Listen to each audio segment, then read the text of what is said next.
afternoon, everyone. It's nice to see everyone's smiling face on this beautiful day. My name is Jennifer Gibbs, and I am the Volunteer Development Specialist for Cary Hospital, North Hospital, as well as some of our health plexes with WakeMed. I have the pleasure to introduce our next speaker performer. He is a singer in our cafeteria at Cary Hospital a few days a week, and he also goes into patient rooms and sings one-on-one with our individual patients on the first, second, and third floors at Cary Hospital. He's a relatively new volunteer. He started last October, but he's quickly made himself well known amongst our patients and our staff. So, without further ado, I'd like to introduce Milan Mistry.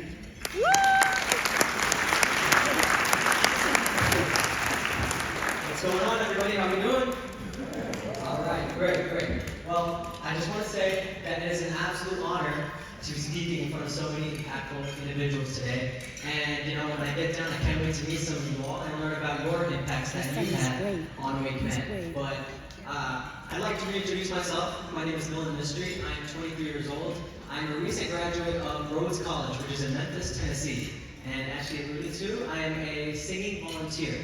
And I kind of wanted to mention how I got involved in this in the first place, because I think the story is kind of funny.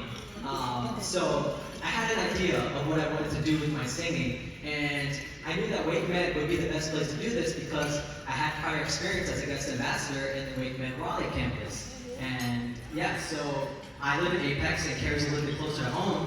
So I was looking on the Cary website for, some singer position, but apparently it's never been done before.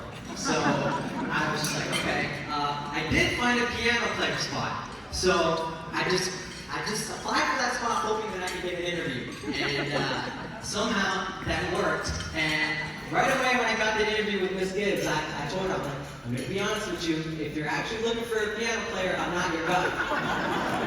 But I had something else that I think could be of use in, helping the patients out. And miraculously, she accepted it, and since then, I've been able to, emotionally uplift over 100 patients and staff a month. So, Ms. Gibbs and Ms. Reagan, thank you. But I want to hold the applause and applaud the real people that made this happen. Ms. Gibbs and Ms. Reagan, thank you so much for, taking a chance on me, being very welcoming to me, and honestly, you guys are the best supervisors I could have asked for. So, round of applause for that. So, I want to go a little bit in depth about, what song do I pick when I go see a patient? And WakeMed has a pretty diverse patient population, and I try to mirror this by having a pretty diverse song repertoire. And that means, newer songs, older songs, English songs, Spanish songs, Hindi songs, you name it. And so I actually wanted to share a song with you guys. It's actually the most highly requested song that I get. So it's considered one of the favorites from back in the day. So without further ado, let's do song number 1, please.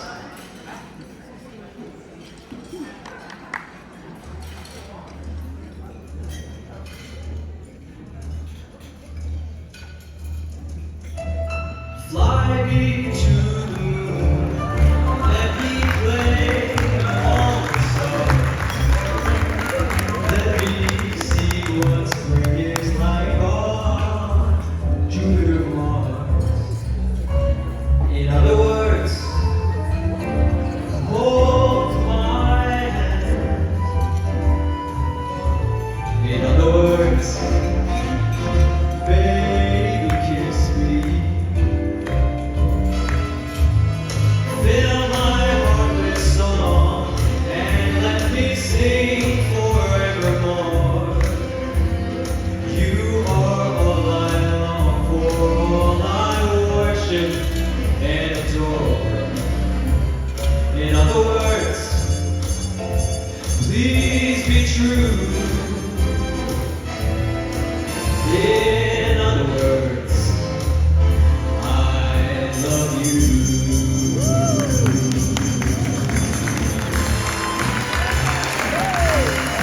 Have a good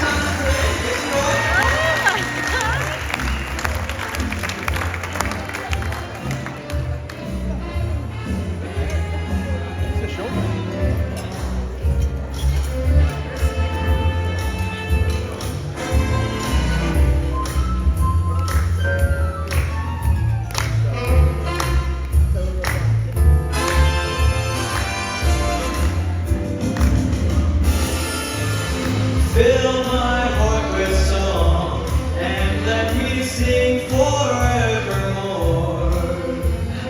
You are all I long for, all I worship and adore. In other words, please be true. In other words, I love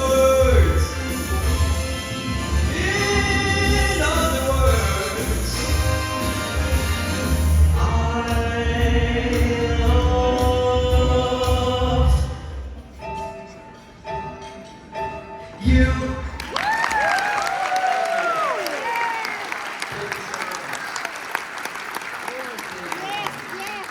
So, I'm actually not done yet. I have a little bit more to share about the real reason why I was able to get in this position in the first place. And during the interview, I actually did provide some scientific evidence about how music does heal.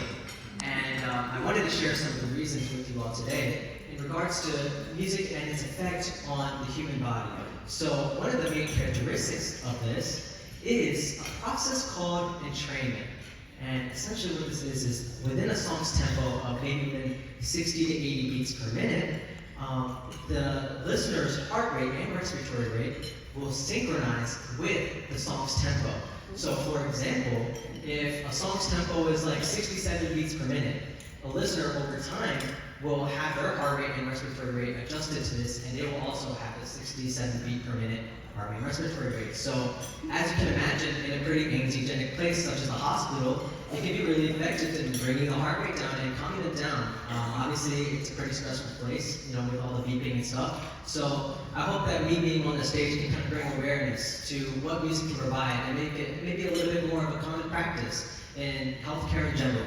So this is not even mentioning the whole lyrical aspect of what music can provide, and especially, you know, singing and stuff. So obviously, if you have pretty uplifting lyrics, it can give you even more of a boost in, you know, healing and just getting you going through the tough time.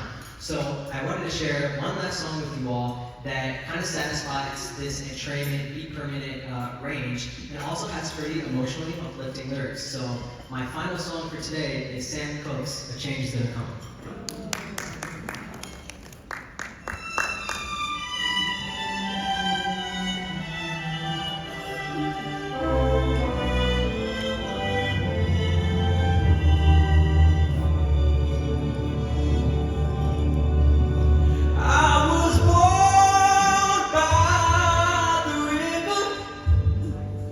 In a little tent, oh, just like the river I've been running ever since.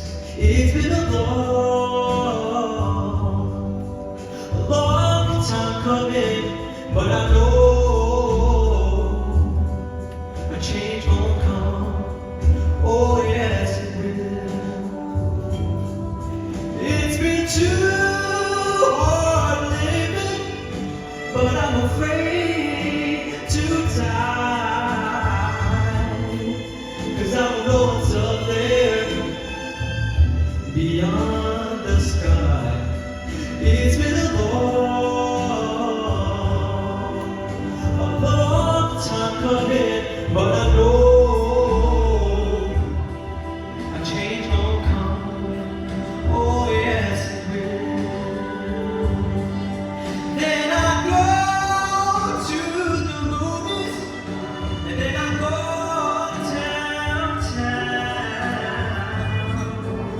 Somebody keeps telling me, don't hang around. It's been a long time coming, but I know a change won't come. Oh yes, it will. Then I go to my brother. I said, brother, help me, please. But then he wants